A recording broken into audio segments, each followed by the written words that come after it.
এই চিত্রে আমরা একটি আয়তক্ষেত্র দেখতে পাচ্ছি যার দৈর্ঘ্য এবং প্রস্থ আছে, কিন্তু কোনো উচ্চতা নেই। এটা একটি সমতলিক চিত্র, কিন্তু যদি এই ধরনের সমতলিক চিত্রের আমরা উচ্চতা যোগ করি তাহলে এটি একটি ত্রিমাত্রিক বা থ্রি ডাইমেনশন আকার ধারণ করে, এবং এই ধরনের আকারকে অনেকটা দেশলাইয়ের বাক্সর মতন।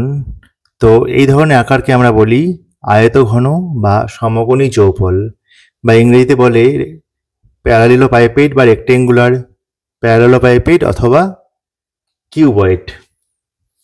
তাহলে এই ধরনের আকারের আমরা দেখতে পাচ্ছি তিনটি মাত্রা আছে, সেই জন্য এই ধরনের আকারকে বলা হয় থ্রি ডাইমেনশন বা ত্রিমাত্রিক চিত্র।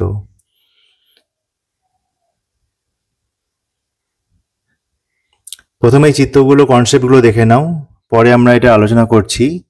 যেমন এইটাকে বলা হয় কর্ণ, এই যে ডটেড লাইন কালো, এগুলোকে বলা হয় আয়তঘন, এটি একটি কর্ণ। এই আয়তঘনকে যদি আমরা সম্পূর্ণভাবে খুলে দিই, যাকে ইংরেজিতে বলা হয় নেট, তো এই নেট যদি আমরা করি বা সম্পূর্ণ খুলে দিই, তাহলে আমরা দেখতে পাচ্ছি যে আয়তঘনটি আসলে 6টি আয়তক্ষেত্র বিশিষ্ট তল নিয়ে গঠিত। তো ভালো করে চিত্রটি দেখো, যখন আমরা এই আয়তঘন সমগ্র তলের ক্ষেত্রফল বের করব, সেটা হবে আসলে এই 6টি তলের ক্ষেত্রফলের সমষ্টি।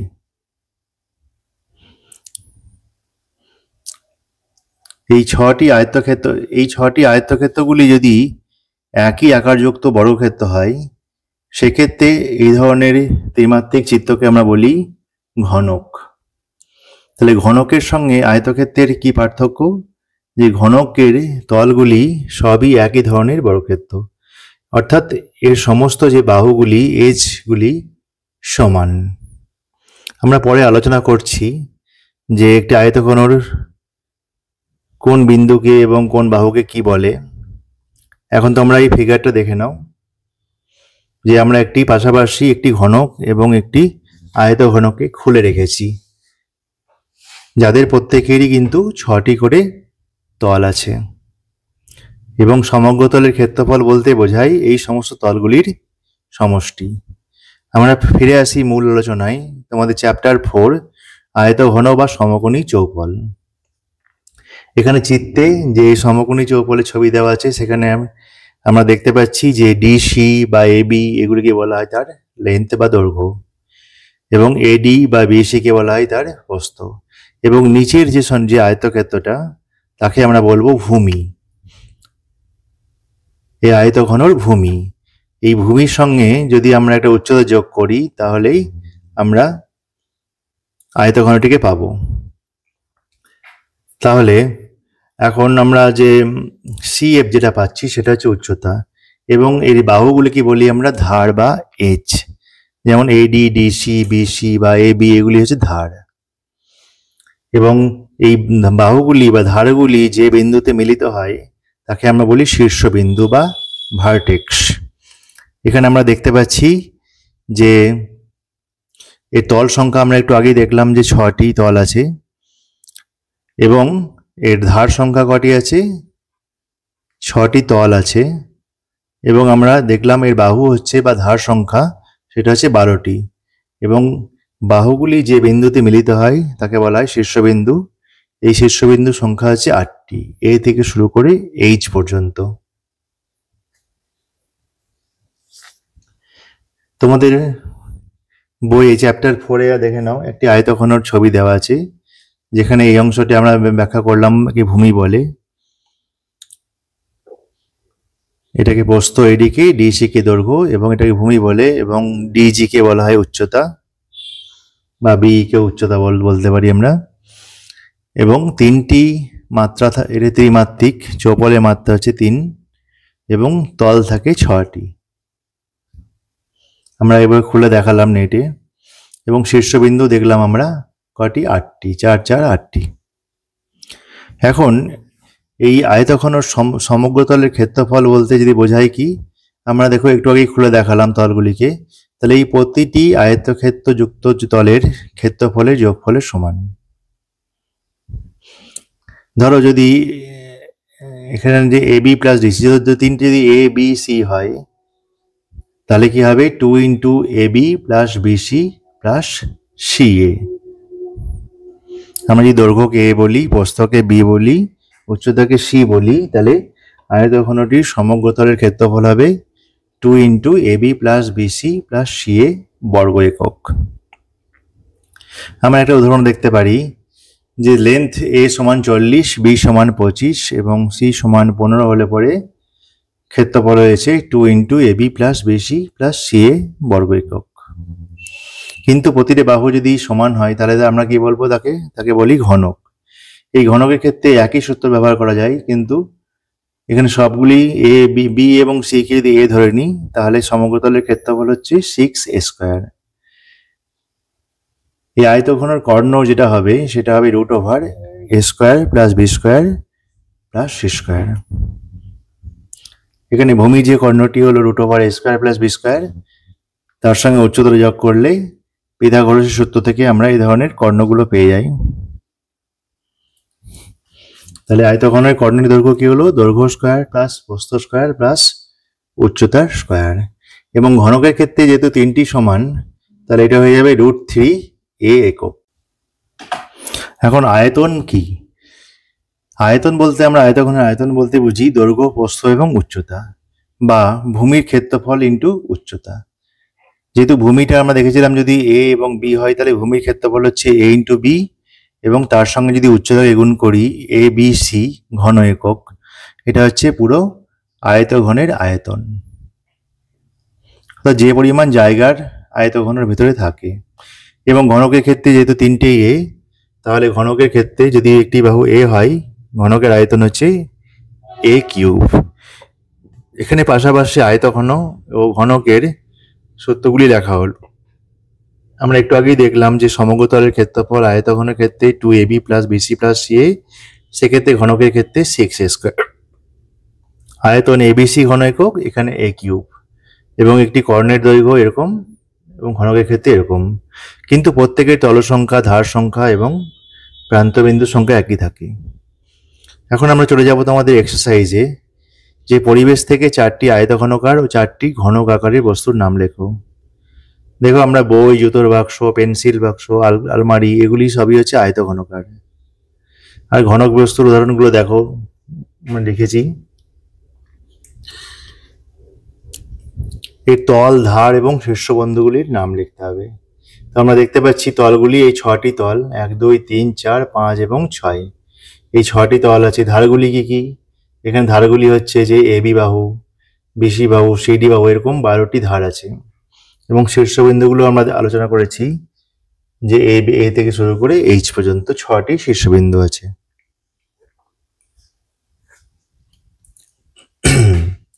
একটি সমকোণী চৌকোলাকে দৈর্ঘ্য, প্রস্থ এবং উচ্চতা বলা আছে।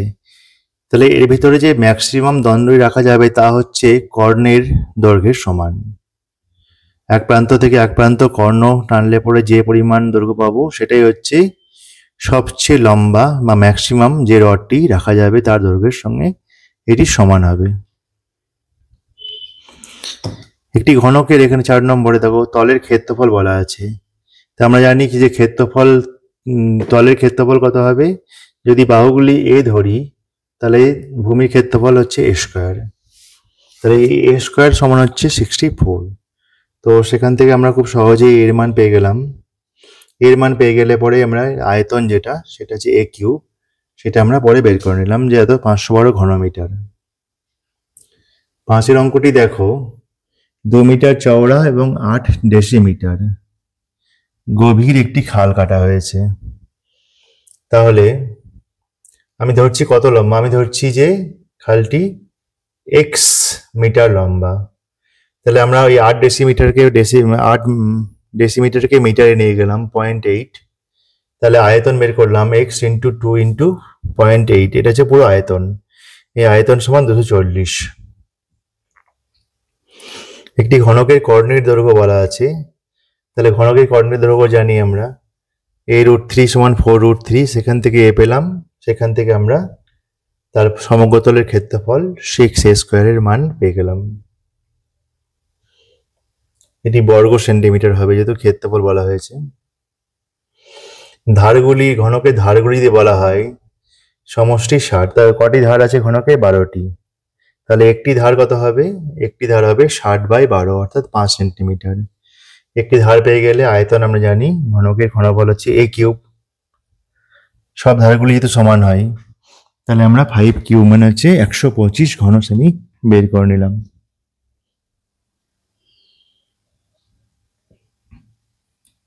8 দাগের অঙ্কটি দেখো যে 6টি পৃষ্ঠতলের ক্ষেত্রফল সমষ্টি 216, অর্থাৎ প্রত্যেকটি যে হচ্ছে ঘনক, যেহেতু প্রতিটি তলের ক্ষেত্রফল হচ্ছে 6a² মানে 216, সেখান থেকে আমরা এর মান বের করলাম।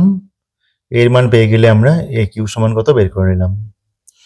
এখানে একটা মজার ব্যাপার দেখো, কোইন্সিডেন্স, যে এখানে ক্ষেত্রফলের মান 216 এবং আয়তনের মানও কিন্তু 216, কিন্তু এককগুলি দেখো আলাদা, একটি বর্গ সেমি এবং আয়তন হচ্ছে ঘন সেমি। 9 দাগের অঙ্কটি দেখো যে আয়তন কত? 432 ঘন সেন্টিমিটার, একটি সমকোণী চৌপল। তাকে আমরা মাঝখান থেকে ভাগ করে দুটি ঘনকে পরিণত করেছি। তাহলে সেই ঘনকগুলো কিন্তু বাহুগুলি আমি একটি ধরছি a, দুটি সমান যেহেতু, তাহলে প্রথম ঘনকের আয়তন a কিউ, দ্বিতীয় ঘনকের আয়তন হচ্ছে a কিউ। তাহলে আমাদের পুরো সমকোণী চৌপল যেটা ছিল দুটি ঘনকের সমষ্টির সমান, সেটা হচ্ছে 2a কিউব। সেখান থেকে আমরা অঙ্কটি এভাবে করতে পারলাম। 10 দাগের অঙ্কটি করছি, ঘনকের একটি বাহুকে 50% কমিয়ে দিচ্ছি। যদি x হয় তাহলে তার আয়তন ছিল x কিউব, x কে 50% কমিয়ে দিলে পরে দাঁড়াচ্ছে x/2 একক। তাহলে আয়তন এখন হচ্ছে x/2 into x/2 into x/2 অর্থাৎ x³/8 ঘন একক। এবার আমরা তার অনুপাতটা বের করে নিচ্ছি। x³ কেটে দিলাম, তাহলে পরে থাকলো 1 বাই, এবার তারপরে আমরা 8 দিয়ে গুণ করলাম, তাহলে অনুপাতটি পেলাম 8:1। 11 দাগের অঙ্ক দেখো, দৈর্ঘ্য, প্রস্থ এবং উচ্চতা অনুপাত বলে দেওয়া হয়েছে যে 3:2:1। তাহলে আমরা ধরে নিচ্ছি যে এগুলো হচ্ছে আসলে 3x, 2x এবং x সেন্টিমিটার। তাহলে আয়তন হবে কত? তিনটের গুণফল ABC ঘন একক অর্থাৎ 6x³, যা কিনা 384/6 এর সমান। তাহলে x³ সমান হচ্ছে এটা, তাহলে x সমান হচ্ছে 4। তাহলে 3x সমান কত? 4x, 2x সমান কত এবং x সমান কত পেয়ে গেলাম। এবার এরপরে আমরা সমগ্র তলের যে ক্ষেত্রফল সেটাও বের করে নিতে পারি এই সূত্রের সাহায্যে। 12 দাগের অঙ্কটি দেখো, চা বাক্সের ভেতরের আয়তন আমরা প্রথমে বের করে নিলাম এবং চা ভর্তি বাক্সে ওজন বের করলাম বলাই আছে। তাহলে খালি বাক্সের ওজন কত হবে? এটা, এবং চায়ের ওজন হবে এটা থেকে এটা বিয়োগ দিলে 48.6 কেজি। তাহলে 1 ঘন ডেসিমিটার চায়ের ওজন হবে এটা বাই এটা 200 গ্রাম। 13 দাগের অঙ্কটা দেখো, একটি বর্গাকার প্লেটের x সেন্টিমিটার হচ্ছে দৈর্ঘ্য এবং 1 মিলিমিটার মানে 1/10 সেন্টিমিটার হচ্ছে উচ্চতা। ওজন বলে দেওয়া হয়েছে। তো এখানে আমরা আয়তন বের করছি। প্রথমে আমরা আয়তন বের করে নিলাম।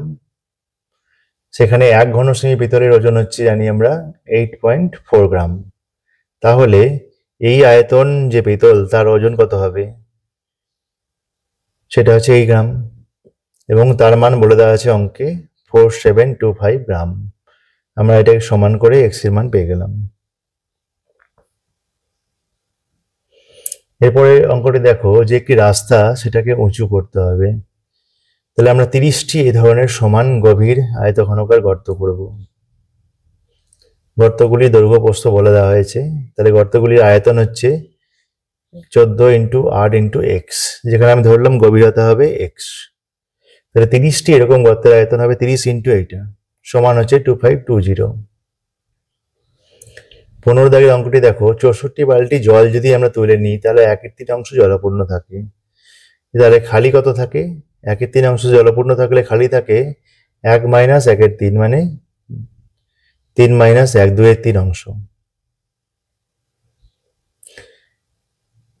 তাহলে এই যে 2/3 এবং এই একটি ধারের দৈর্ঘ্য কত?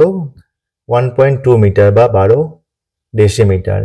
তাহলে ঘনকের একটি ধার যদি 12 ডেসিমিটার হয় তাহলে ঘনকের আয়তন হচ্ছে কত 12 কিউব লিটার। এটা মনে রাখবে যে 1 ঘন ডেসিমিটার মানে হচ্ছে 1 লিটার, অর্থাৎ এই ঘনকটি টোটাল 12 কিউব মানে 12 ইন্টু 12 ইন্টু 12 লিটার জল ধরে। এবার আমরা ধরলাম যে একটি বালতিতে ধরি x লিটার জল ধরে, তাহলে 64টি বালতিতে 64 ইন্টু x লিটার জল ধরবে। এই 64 ইন্টু x লিটার জল হচ্ছে আমাদের কত, যে ফাঁকা যে জলটা আমরা তুলে নিয়েছি। তো টোটাল জল ধরে 12 কিউব, কিন্তু আমরা তুলে নিয়েছি সেটা হচ্ছে 2/3 অংশ।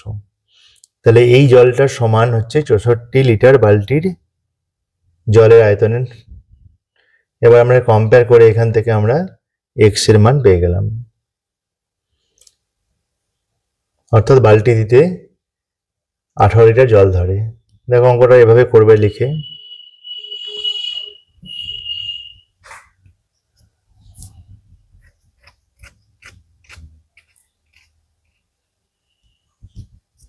এটা তোমরা অবশ্যই মনে রাখবে যে 1 ঘন ডেসিমিটার মানে হচ্ছে 1 লিটার।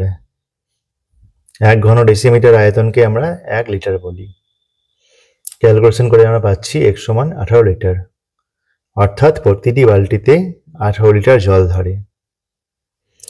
এরপরে 16 অঙ্কটি দেখো, যে একটি দেশলাই বলা আছে 1 গ্রোস মানে হচ্ছে 12 ডজন।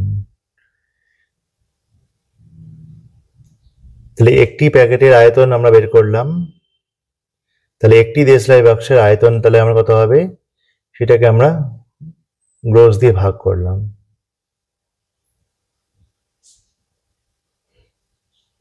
এভাবে অঙ্কটি তোমরা করে নেবে। 17 দাগের অঙ্কটি দেখো, যে একটি দৈর্ঘ্য বলে দেওয়া হয়েছে এবং প্রস্থ বলে দেওয়া হয়েছে একটি আয়তঘনকার চৌবাচ্চা, যেটা আমরা দেখতে পাচ্ছি রেড কালি দিয়ে দেখানো হয়েছে, রেডিং দিয়ে, যে ভর্তি আছে, অর্ধেক জলপূর্ণ আছে। আরো 630 লিটার জল আমি ঢালছি, তাহলে কি হলো, এই লাল কালির মার্কটা উঠে সবুজ কালি পর্যন্ত, অর্থাৎ 8 ডেসিমিটার বৃদ্ধি পেল। তাহলে এই যে 8 ডেসিমিটার উচ্চতা যুক্ত যে আয়তঘন নতুন পেলাম আমরা, সেটাই হচ্ছে আমার 630 লিটারের জলের সমান। তাহলে দৈর্ঘ্য এবং প্রস্থ ঠিক একই আছে, এখানে উচ্চতাটা হচ্ছে h, সেটা হচ্ছে 630 লিটার জলের সমান। সেখান থেকে আমরা h এর মান পেয়ে গেলাম। হ্যাঁ, বলা বাহুল্য যে মিটারগুলোকে আমরা ডেসিমিটারে কনভার্ট করেছি, কারণ আমরা জানি যে ঘন ডেসিমিটার মানে হচ্ছে লিটার। তবেই আমরা বাঁ দিকে এবং ডান দিকে সমান করতে পারবো। 18 দাগের অঙ্কটি দেখো, যে গ্রামে 4টি আয়তকার একটি মাঠ, সেই মাঠের 4 ধারে 4টি এরকম ঘনকাকার গর্ত করা হয়েছে পিলার বসানোর জন্য। তাহলে মাঠ ক্ষেত্রফল আমরা প্রথমে বার করে নিলাম, 20 ইন্টু 15 মানে 300 মিটার স্কোয়ার বা 300 বর্গ মিটার। সেখানে 4টি কোণে আমরা পিলার বসিয়েছি এবং একটি বাহু কত, ঘনকাকৃতি বাহুগুলো 4 মিটার করে। তাহলে এর এরিয়াগুলো হবে কত, 4 ইন্টু 4 মানে 16।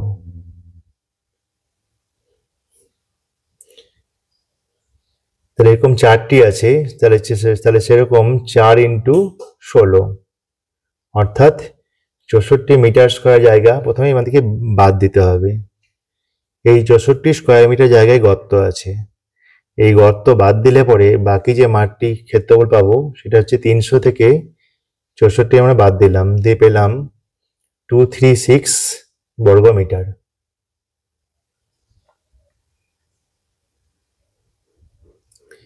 তাহলে 4টি পিলারের জন্য তোলা মোট যে মাটির পরিমাণ কত হবে, এটা একটি ঘনক, প্রত্যেকটা একটা ঘনকের আয়তন হচ্ছে 4 কিউব এবং 4টি ঘনক ছিল বলে 4 ইন্টু 4 কিউব বা 256 মিটার কিউব। এই মাটিটাকে আমরা কি করব, এই মাটিটাকে আমরা এখানে ফেলবো, মাঠের মধ্যে ফেলবো, অর্থাৎ গর্ত বাদে যে ক্ষেত্রফল আছে সেই এরিয়াটার মধ্যে আমরা এই মাটিটাকে ফেলবো। যার ফলে আমরা ভাবছি যে এই এরিয়াটুকু h মিটার উপরে উঠে গেল, অর্থাৎ একটা হাইট পেলাম, সেটা হচ্ছে h মিটার উঁচু হয়ে গেল। তাহলে এই 236 যে এরিয়া ভূমির ক্ষেত্রফল ছিল কত, 236, এবং তার সঙ্গে উচ্চতাকে আমরা গুণ করলাম, তাহলে পেলাম যেটা সেটা হচ্ছে ঘনফল। অঙ্কটা দেখো পুরো সম্পূর্ণভাবে এভাবে লেখা আছে, তোমরা এভাবে দেখে নাও অঙ্কটাকে।